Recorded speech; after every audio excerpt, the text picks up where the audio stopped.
राधे राधे भक्तों, जय श्री कृष्णा, जय श्री राधे। भक्तों, आपको मैं एक कथा सुनाऊंगी जिसके के माध्यम से आपको पता लगेगा कि परमात्मा की लाठी में आवाज़ होती है या नहीं, कैसे हमें हमारे हर सवाल का जवाब मिल जाएगा। ध्यान से इस कथा को सुनिए। एक साधु वर्षा के जल में प्रेम और मस्ती से भरा चला जा रहा था। साधु ने एक मिठाई की दुकान को देखा जहाँ एक कढ़ाई में गर्म दूध उबाला जा रहा था और मौसम के हिसाब से दूसरे कढ़ाई में गर्मा गर्म जलेबियां तैयार हो रही थी। साधु कुछ क्षणों के लिए वहां रुक गया। शायद भूख का एहसास हो रहा था या मौसम का असर था। साधु हलवाई की भट्टी को बड़े गौर से देखने लगा। साधु कुछ खाना चाहता था, लेकिन साधु की तो जेब नहीं थी, तो पैसे कहाँ से देता। पैसे तो थे ही नहीं उसके पास। साधु कुछ पल भट्टी से हाथ सेकने के बाद चला जी जाना चाहता था कि नेक दिल हलवाई से रहा ना गया और एक प्याला गरम दूध और कुछ जलेबी या साधु को दे दी और वह साधु गरम जलेबी खाकर चल दिया और भगवान का शुक्रिया अदा किया। फिर अपने दोनों हाथों को ऊपर उठाकर हलवाई के लिए प्रार्थना की, फिर आगे चला गया। साधु बाबा का पेट भर चुका था। दुनिया के दुखों से बेपरवाह नए जोश से बारिश के गंदे पानी में छींटे उड़ाता जा रहा था। वह इस बात से बिल्कुल अनजान था कि एक युवा नवविवाहित जोड़ा भी वर्षा के जल से बचता बचाता उसके पीछे आ रहा है। एक बार इस मस्त साधु ने बारिश के गंदले पानी में जोर से लात मारी। बारिश का पानी उड़ता हुआ सीधा पीछे आने वाले युवती के कपड़ों को भिगा गया। उस औरत के कीमती कपड़े कीचड़ से लथपथ हो गए। उसके युवा पति से यह बात बर्दाश्त नहीं हुई, इसलिए वह आस्तीन चढ़ाकर आगे बढ़ा और साधु को कपड़े से पकड़कर कहने लगा, अंधा है, तुझको नजर नहीं आता?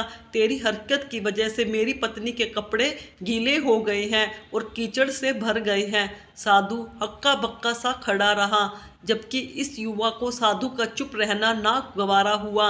महिला ने आगे बढ़कर युवा के हाथों से साधु को छुड़ाना भी चाहा, लेकिन युवा की आंखों से निकलती नफरत की चिंगारी देखकर वह भी फिर से पीछे खिसकने पर मजबूर हो गई। राह चलते राहगीर भी उदासीनता से यह सब दृश्य देख रहे थे, लेकिन युवा के गुस्से को देखकर किसी में इतनी हिम्मत नहीं हुई कि उसे रोक पाते। आखिर जवानी के नशे में चूर इस युवक ने एक जोरदार थप्पड़ साधु के चेहरे पर जड़ दिया। बूढ़ा मलंग थप्पड़ किताब ना झेलता हुआ लड़खड़ाता हुआ कीचड़ में जा पड़ा। युवक ने जब साधु को नीचे गिराता हुआ देखा तो मुस्कुराते हुए वहां से चला गया। बूढ़े साधु ने आकाश की ओर देखा और उसके होठों से निकला, वहाँ मेरे भगवान, कभी गरम दूध और गरम जलेबियाँ और कभी गर्मा गर्म थप्पड़, लेकिन जो तू चाहे मुझे भी वही पसंद है। यह कहता हुआ वह एक बार फिर अपनी मस्ती में चलता हुआ चल दिया। दूसरी ओर वह युवा जोड़ा अपनी मस्ती को समर्पित अपनी मंजिल की ओर अग्रसर हो गया। थोड़ी ही दूर चलने के बाद वे एक मकान के सामने पहुंचकर रुक गए। वह अपने घर पहुंच गए थे। वहां युवा अपनी जेब से चाबी निकालकर अपनी पत्नी से हंसी मजाक करते हुए ऊपर घर की सीढ़ियां तय कर रहा था। बारिश के कारण सीढ़ियों पर फिसलन हो गई थी। अचानक युवा का पैर फिसल गया और वह सीढ़ियों से नीचे गिरने लगा।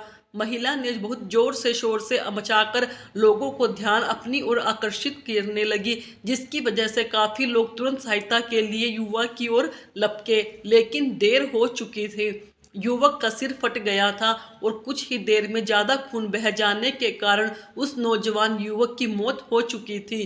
कुछ लोगों ने दूर से आते साधु बाबा को देखा तो आपस में कानाफूसी होने लगी कि निश्चित रूप से इस साधु बाबा ने थप्पड़ खाकर युवा को श्राप दिया है, अन्यथा ऐसे नौजवान युवक को केवल सीढ़ियों से गिरकर मर जाना बड़े अचंभे की बात लगती है। कुछ मनचले युवकों ने यह बात सुनकर साधु बाबा को घेर लिया। एक युवा कहने लगा कि आप कैसे भगवान के भक्त हैं जो केवल एक थप्पड़ के कारण युवा को श्राप दे बैठे। भगवान के भक्तों में रोष वह गुस्सा हरगिज नहीं होता। आपको जरा सी असुविधा पर भी धैर्य न कर सके? साधु बाबा कहने लगे कि कसम मैंने इस युवा को श्राप नहीं दिया। अगर आपने श्राप नहीं दिया तो ऐसा नौजवान युवा सीढ़ियों से गिरकर कैसे मर गया। वह साधु बाबा ने दर्शकों से एक अनोखी सवाल किया कि आप में से कोई इस घटना का चश्मदीद गवाह मौजूद है।